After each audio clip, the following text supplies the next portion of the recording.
कठिन गानों का स्वर कैसे पहचाने। साथियों, जब हम अपने कीबोर्ड हारमोनियम पर बैठते हैं कोई गाना निकालने के लिए, तो कुछ गाने हम अच्छे से बजा लेते हैं, बट बहुत सारे गाने ऐसे हमें मिल जाते हैं जो समझ नहीं आते कि कौन से नोट दबाने पर ये अगला शब्द या अगला अक्षर निकलेगा। हम बहुत देर तक प्रयास करते हैं, प्रयास करने के बाद भी जब नहीं सॉल्व कर पाते तो उब कर छोड़ देते हैं। वहां से हम डिमोटिवेट हो जाते हैं कि हमें अब नहीं आएगा। तो आज की इस वीडियो में आप जो मेरे साथी एकदम नए हैं, जो कुछ सीख चुके हैं और जो एडवांस लेवल तक पहुंच चुके हैं, बट उनके सामने इस तरीके की समस्या आ जाती है कि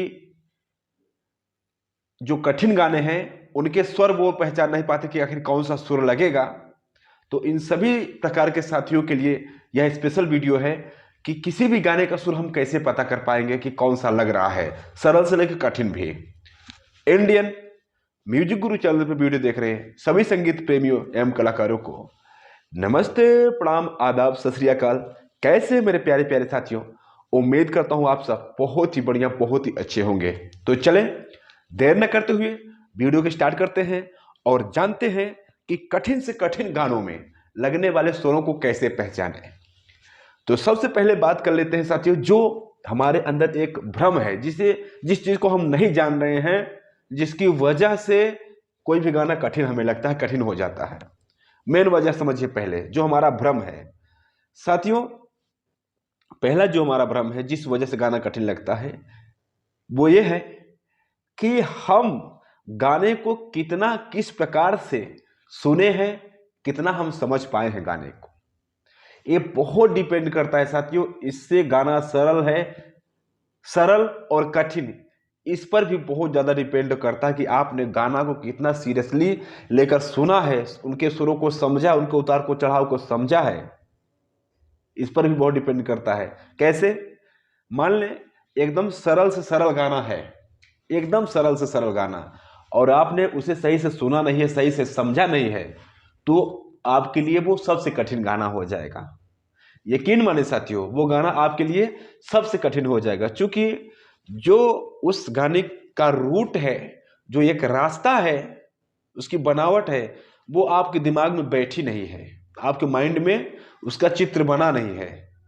तो आप समझ नहीं पाते कि मुझे कैसे यहाँ चित्र बनाना है, यानी कि कैसे नोट बनाने हैं। क्योंकि जो भी आप गाने सुनते हैं, सबसे पहले उसके शब्द अक्षर आपके दिमाग में जाते हैं, उसके बाद उसकी कंपोजिशन आपके दिमाग में फीड होती है, एक उसका चित्र बन जाता है। तो वही चित्र हम जब हमारे दिमाग में बन जाती है ना, तो वही चीज हम यहाँ मिलाने की कोशिश करते हैं कि जो हमारे दिमाग में बनी है वो यहाँ किन किन सुरों को बजाने से बनेगी, और वही हम लोग बना देते हैं, तो वो गाना बन जाता है, गाना बजने लगता है। हाँ, तो कितना भी सरल गाना हो, अगर आपने अच्छे से नहीं सुना हो तो वो सबसे कठिन गाना आपके लिए हो जाएगा। और इसके उलट, अगर बहुत कठिन गाना है और आपने उसे बहुत अच्छे से सुन लिया, मजबूती के साथ उसका उतार चढ़ाव समझ लिया है, तो वही गाना आपको सबसे सरल लगने लगेगा। ये बहुत बड़ी बात है साथियों, इससे बहुत ज्यादा कुछ डिपेंड करता है संगीत में आगे बढ़ने के लिए, कि आपने बहुत अच्छा से सुना है, खूब उसे समझ लिया है, तो कठिन से कठिन गाना भी आप सॉल्व कर लेंगे। ठीक, अब आगे बढ़ते हैं हम साथियों कि वास्तव में सरल गाने किस प्रकार के होते हैं, और कठिन गाने की अगर बात करें, टफ गानों की, तो किस प्रकार से होते हैं। जैसे साथियों, हम जनरली जैसे सारे गामा पाधा निसा सानी धापा मागा रेसा, ये साधारण सा अलंकार करते हैं। जो इस टाइप के गाने बने होते हैं, यानी कि ऐसे सारे gamma sequence by sequence, step by step ऊपर चढ़ते हुए या नीचे उतरते हुए, इस प्रकार के गाने सबसे सरल होते हैं, सबसे सरल गाने होते हैं। हाँ, तो आपको जब लगे ऐसा कि जैसे मान लें कि जैसे कौन सा गाना ले ले, कोई गाना ले लेते हैं, जैसे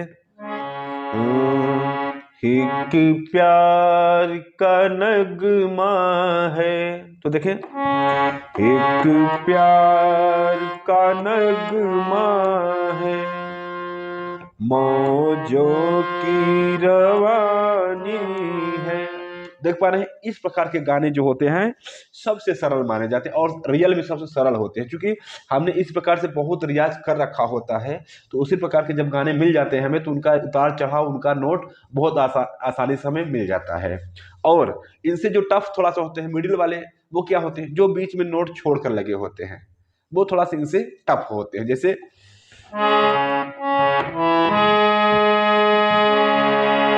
जो मेरी, तो क्या होता है कि जैसे गैप करके, ऐसे तो हम सारे गामा पधा निसा किए होते हैं तो हमें पता चल जाता है, और जब बीच में कुछ नोट का गैप कर देता है तो हमें थोड़ा सा कंफ्यूजन होती है कि कौन सा नोट हमारे गाने के लिए फिट बैठ रहा है, कौन सा नहीं बैठ रहा है। तो ये थोड़े से हल्के से टफ गाने हो जाते हैं। हाँ, अब हम आगे बढ़ते हैं, जो रियल में टफ गाने होते हैं वो कैसे होते हैं।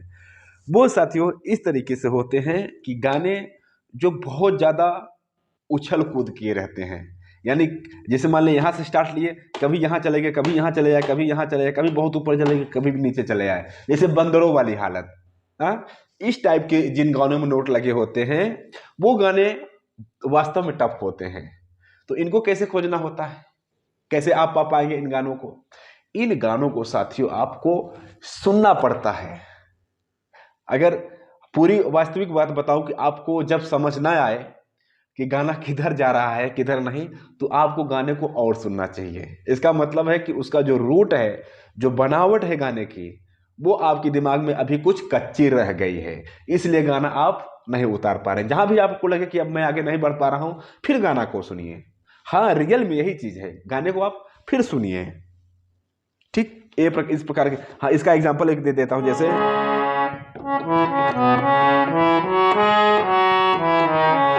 देखिए, गोरी तेरा गाँव बड़ा प्यारा, मैं तो गया मारा आके यहाँ रे। देख पा रहे हैं, इस प्रकार के गाने थोड़े से टफ होते हैं। और किस प्रकार के गाने टफ होते हैं? ऐसे गाने साथियों, मैं बताता चलूं आपको कि कैसे आप किस प्रकार की स्थिति में आप कौन सा सुर पकड़ेंगे और वो गाने कठिन में रहते हैं। जैसे साथियों, आप किसी सुर पर पहुंचे हैं या स्टार्ट लिए हैं किसी सुर से, और आपको ना तो सुर ऊपर चढ़ता हुआ दिखाई दे रहा है, ना तो नीचे चढ़ता हुआ दिखाई दे रहा है। ऐसी स्थिति में हमें लगता है कि अब क्या करें, गाना तो हमें आ ही नहीं रहा बजाना, कोई सुर बता ही नहीं रहा कि किधर सुर जा रहा है किधर नहीं। तो ऐसी स्थिति में आप क्या करेंगे? इस टाइप के गाने भी टफ होते हैं, कठिन होते हैं। तो इस टाइप के गाने में साथियों होता क्या है कि गाना, पहली बात तो 90% वही ठहरा रहता है, यानी कि एक सुर पर ही आपको बजाना होता है बार बार। इस चीज को एकदम गांठ बांध लीजिए कि क्या करना है आपको। जब टफ गाने लगे आपको, जब समझ नहीं आया कि ऊपर जा रहा है कि नीचे, तो 90% साथियों यही होता है कि गाना उसी सुर पर जहां आप स्टार्ट लिए हैं या जहां पहुंचे हैं उसी सुर पे बजेगा।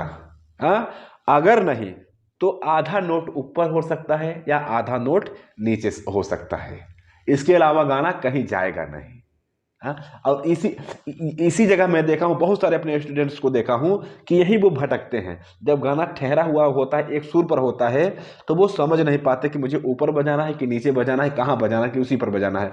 क्योंकि वो उनके दिमाग में चलता रहता है ना कि हमने जो सारे गामा पा धा नी सा सा नी धा पा मा गा रे सा, ये जो हमने अलंकार कर रखा है, इस टाइप से कुछ गाने मिलेंगे। नो, गाने बहुत सारे आपको गाने में एग्जाम्पल कर दिखा दूंगा कि बहुत सारे गाने बहुत देर तक ठहरे रहते हैं, 4-6 शब्द तक ठहरे रहते हैं गाने। तो हाँ, आपको जल्दबाजी नहीं करना है, परेशान नहीं होना है, दिमाग से काम लेना है, फिर से सुनना है गाने को कि आगे पीछे तो नहीं हो रहा है। जैसे एक गाना हम ले लेते हैं, मान ले यहां से,